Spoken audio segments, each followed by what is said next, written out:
अब बिन गुरु माला फेरते बिन गुरु देते दान, बिन गुरु दान हराम है जा देखो वेद पुराण। बाबा जी कहने लगे भाई गंगा माता से जाओ और उधार लियाओ। तो 2 कनस्तर गंगा जी में से जल के भर लाए को मेरी तरफ से नमस्कार करना और ये कहना देवी गुरुजी ने मुझे यहाँ भेजा हैगा, मेरी रक्षा कर तोप चलेगी नहीं।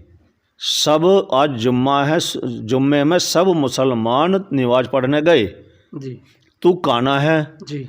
राक्षसों का गुरु शुक्राचार्य है। तीसरी बार बाबा घमंडीदास जी कहने लगे काने सुनता नहीं, जा लाहौर का राज कर ले। एक ओमकार सतनाम। नमस्कार दोस्तों, स्वागत करता हूं अपने एक और वीडियो में। दोस्तों आज मैं आया हूं एक सिद्ध स्थान पर। दोस्तों ये जो सिद्ध स्थान है बाबा श्री खिचड़ी वाले महाराज जी का सिद्ध स्थान माना जाता है और साथ में मेरे महंत जी भी हैं जिनसे मैं आपकी जो है भेंट वार्ता कराने वाला हूं और इस स्थान का जो महत्व है उसके बारे में भी हम महाराज जी से जानकारी लेंगे। स्थान का नाम मैं बता दिए देता हूं दोस्तों। ये जो स्थान है ये लालपुर है, जो बाबा जी की बड़ी गद्दी कही जाती है। बाबा घमंडदास जी महाराज जी की यहाँ पर समाधि स्थल भी है। तो महाराज जी का स्वागत करते हैं। तो नमस्कार महाराज जी। खुश रहो, राम भला करे भाई। स्वागत है महाराज जी हमारे YouTube चैनल में मेरो गिरिराज में। खुश रहो जी। महाराज जी एक बार आपका ना परिचय जानना चाहेंगे। इस स्थान का आपका परिचय एक बार। हमारा परिचय तो मैं फिलहाल इस मकान की सेवा कर रहा हूँ, मुझे महंत निर्मदा जी कर पुकारते हैं जी।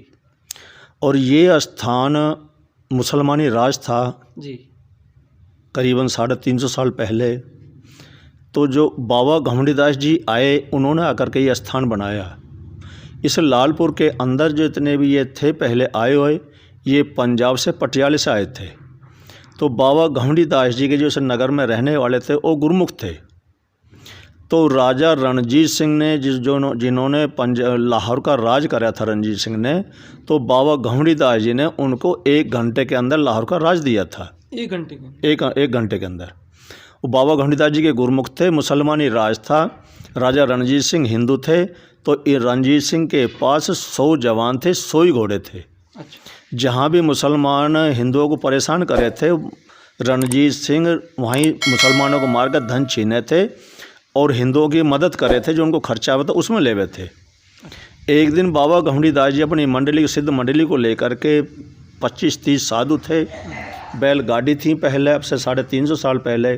तो बाबा जी कहीं यात्रा करने जा रहे थे, तो उन्हें जहाँ जाना था वहाँ नहीं पहुँच पाए और रास्ते में ही वनों में ही पानी का तालाब देख करके अच्छा देखकर स्थान वहीं रात को रुक गए। उधर रणजीत सिंह छापा मार करके उसी वन में रणजीत सिंह पहुँच गए। तो सुबेरी जब घुमा फिरी हुई तो साधुओं की और उनके रणजीत सिंह के जवानों की भेंट हुई। तो रणजीत सिंह के जवान पूछने लगे महात्मा जी आप कौन हो, कहाँ से आए? उन्होंने बताया कि हम बाबा घमंडीदास जी की मंडली के साथ, बाबा घमंडीदास जी हमारे साथ हैं जी। तो रणजीत सिंह उनके पास गए, जाकर मत्था टेका, भेंट पूजा करी। जब उनको गुरुजी मिल गए, उनका वो गुरमुख था रणजीत सिंह जी, तो फिर एक हो गए, उन्होंने भेंट पूजा कर दी। गुरुजी बाबा घमंडीदास जी कहने लगे भाई रणजीत सिंह हाँ गुरुजी, भाई तेरे पास घोड़े हैं, 2 जवान लेकर भेज दे, एक संत चले जाएगा, ये सामने कसौस में से भंडार का सामान ले आएगा। सामान भंडार का लिया, सामान बनकर तैयार हो गया, लंगर तैयार हो गया। उधर भोजन बन के धूना साहब जी को भोग लगाया गया, देवताओं को भोग लगाया गया। पंगत लग गई, एक तरफ साधुओं की पंगत बैठ गई, एक तरफ राजा रणजीत सिंह की फौज बैठ गई। जब बाबा घमंडीदास जी ने 3 गिरास भोजन के करे तो बाबा घमंडीदास जी रणजीत सिंह से कहने लगे रणजीत सिंह जा लाहौर का राज कर ले। तो बाबा घमंडीदास जी अमृतसर से परे लाहौर के क्षेत्र में थे। तो उधर जब बाबा घमंडीदास जी ने 2 बार कहा रणजीत सिंह लाहौर का राज कर ले, जब नहीं सुनी तो तीसरी बार बाबा घमंडीदास जी कहने लगे काने सुनता नहीं, जा लाहौर का राज कर ले। तो रणजीत सिंह पंगत छोड़कर खड़े हो गया, हाथ जोड़कर कहने लगे एक टांग पर गुरुजी आपका वचन सत्य है, वहाँ तोप रखी है, अच्छा मिलिट्री है। बाबा घमंडीदास जी कहने लगे कि भाई जो मेरे पास संत है इन्हें कल से भोजन नहीं मिला, जो तुमने अपनी कमाई दी है कि इसमें से जो बनकर भोजन बना है, हर भोजन बनकर जो इसको भोग लगे दूने साहब को, देवताओं को, तो इसकी सचखंड में परमात्मा के वहाँ हाजिरी गई है। अच्छा। वहाँ से आपको आज्ञा हुई है कि ये राज करें। ये राज करेंगे। जी। आज शुक्रवार है, सब आज जुम्मा है, जुम्मे में सब मुसलमान नमाज पढ़ने गए। जी। तू काना है, जी। राक्षसों का गुरु शुक्राचार्य है, उसकी कलम तेरे पर चढ़ी है। अच्छा। महाराज जी वहीं बैठे बैठे कह रहे हैं, इस टाइम सब कोई नहीं है, 11 बज रहे हैं, सब नमाज पढ़ने गएंगे, केवल एक तो पर एक मनुष्य बैठेगा, देर मत ना करो। इतनी कहती महाराज जी तोप रखी हैगी। महाराज जी कहने लगे, जाना सबसे पहले उस तोप को मेरी तरफ से नमस्कार करना और ये कहना देवी गुरुजी ने मुझे यहाँ भेजा हैगा, मेरी रक्षा कर, तोप चलेगी नहीं। अच्छा। वहाँ से वहाँ पहुँचे। जब वहाँ लाहौर पहुँचे तो फाटक खुले हुए थे। जो तोप करी, जो वहाँ बैठा था उसके पास मनुष्य, तो हाथ जोड़कर रणजीत सिंह कहने लगे, देवी गुरुजी ने मुझे आपकी शरण भेजाएगा, मेरी रक्षा कर, तोप चली नहीं है। उन्होंने गोली मारी, गैंग से रुड़ के नीचे हो गए, 100 के 100 बंदे अंदर हो गए। अच्छा। तोप अपने कब्जे में करी, फाटक बंद हो गए।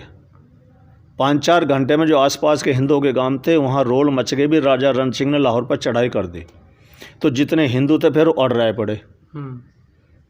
तो राजा रणजीत सिंह और ये सब एक मिल गए। जब राजा रणजीत सिंह को 2 साल हो चुके, तो जो पुराना डेरा है हमारा आज पड़ता है मोगा, जिला मोगा, उसके पास है मल्लियों की तलमंडी, जगराऊं के पास। अच्छा। पंजाब के अंदर वो पुराना डेरा है।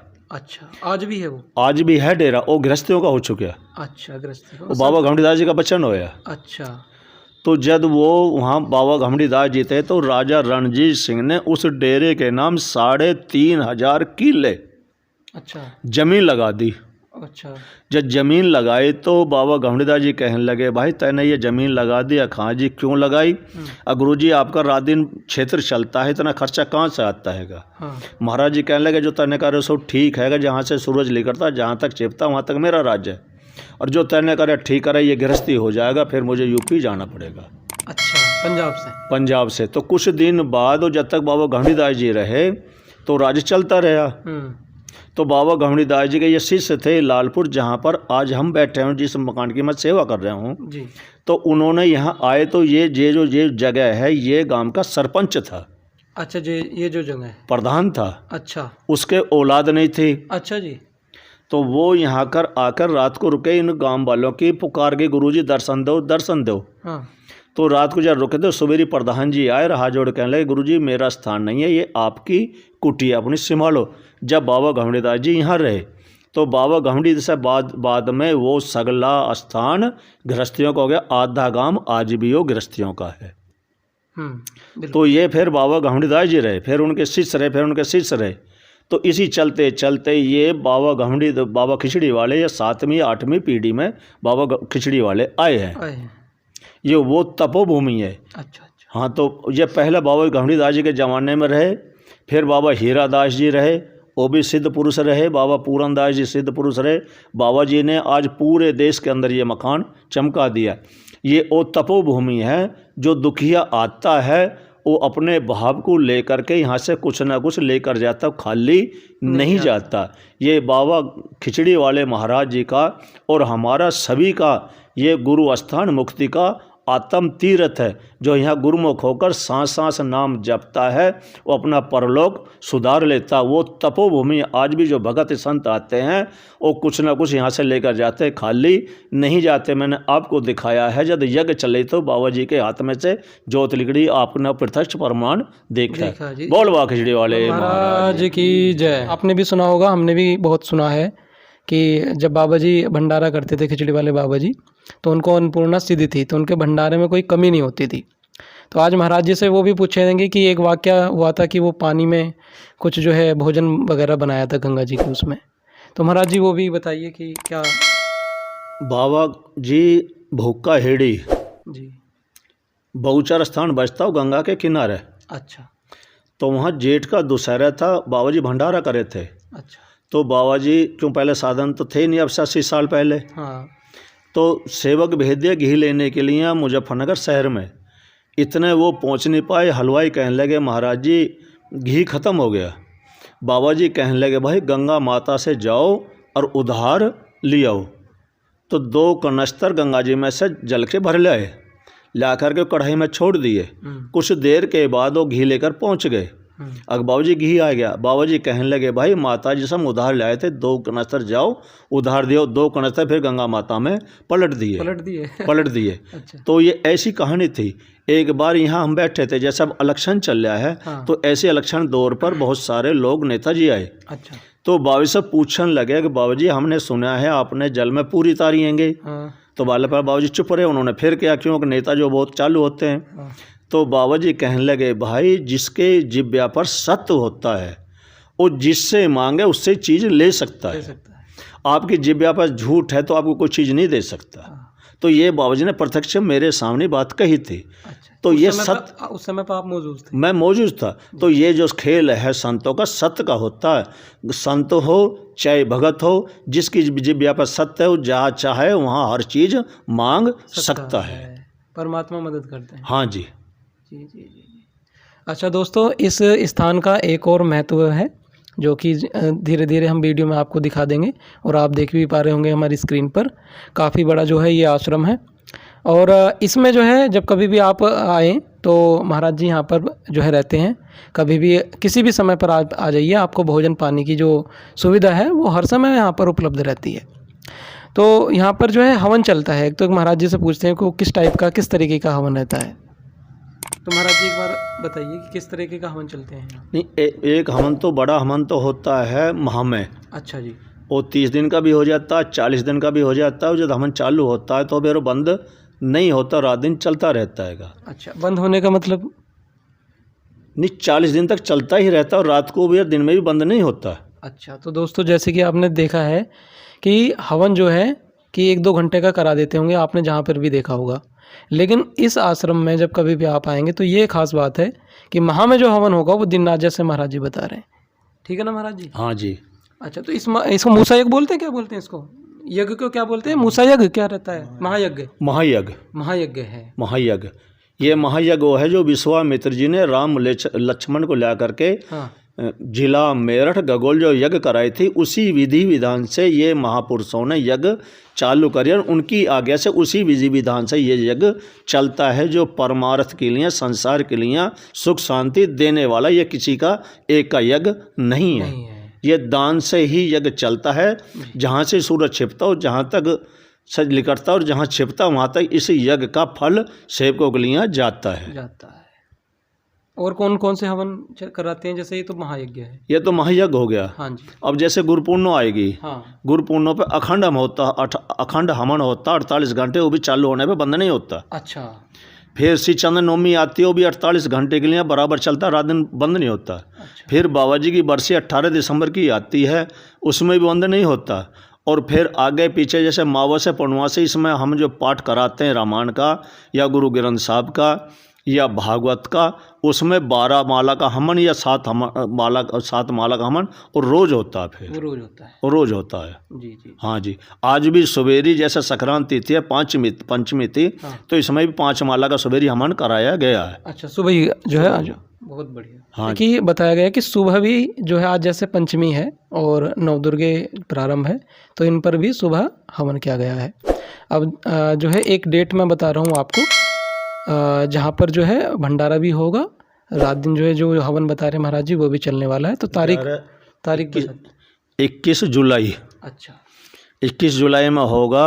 19 जुलाई में पाठ रखा जाएगा बड़े मंदिर पर। अच्छा। अखंड हवन और अखंडी पाठ और 20 कला से यज्ञ चालू होगी। 20 कला से? 20 कला से। अच्छा, 20 कला का महाराज जी मतलब? 20 कला का खेल होता है। जो महापुरुष होते हैं, महातपोभूमि होती है, उस पर कलाओं का खेल होता है। अच्छा। हाँ जी। जैसे विष्णु महाराज जी हैं 16 कला से हैं। हाँ। तो 4 कला जो थी वो संतों के पास होती है, और 4 युगों की होती हैं। अच्छा। हाँ जी। तो 4 कला से 4 युगों को वापसी कर देते हैं, 16 विष्णु भगवान को दे देते हैं। अच्छा। और यज्ञ करके फिर उसमें गुरु पूर्णों को जब कहते नहीं, गिरह शांति करने के लिए सब गिरहों को इकट्ठी करके पूजन करके हवन करके शांत करके फिर जद गुरु मंत्र दिया जाता है। तो जद इससे फिर वो फल मिलता है। 21 जून को जो है यहाँ पर बहुत ही गुरु पर्व होने वाला है, महापर्व रहने वाला है। तो आप यहाँ पर आए, महाराज जी तो मिलेंगे ही, साथ ही साथ में अन्य भक्त भी होंगे। आप यहाँ पर आकर के सेवा भी करें। समाज के लिए आपका क्या संदेश है महाराज जी? ये विश्वामित्र जी ने जितने भी आश्रम बनाए हैं, उदासीन जो है ये केवल सृष्टि की शांति के ही निमित्त बनाए हुए हैं। उनके प्रचार के लिए, उनके समझाने के लिए, उनको आशीर्वाद देने के लिए ये आश्रम संत होते हैं। जी, घर गृहस्थी वाले जो लोग हैं उनको क्या संदेश देना चाहेंगे आप? उनको समझाया जाता है जी, गुरुमुख होकर के, बिना गुरुमुख के काम नहीं चलता। क्योंकि बहुत से कहते हैं भजन हम करते हैं, भजन किसका करते हो? क्यों? वाणी भी कहती है अब बिन गुरु माला फेरते, बिन गुरु देते दान, बिन गुरु दान हराम है, जा देखो वेद पुराण। इसलिए गुरुमुख होकर के मन से नाम जपते रहो, शरीर से काम करते रहो। इसलिए ही ये सब सेवकों को आशीर्वाद महापुरुषों का होता, बैठकर भजन नहीं होता। शरीर से काम और मुख में राम। तो जब भी हमारे गृह शांत होते हैं, जब हमको शांति मिलती है। बोलो बाबा खिचड़ी वाले महाराज की जय।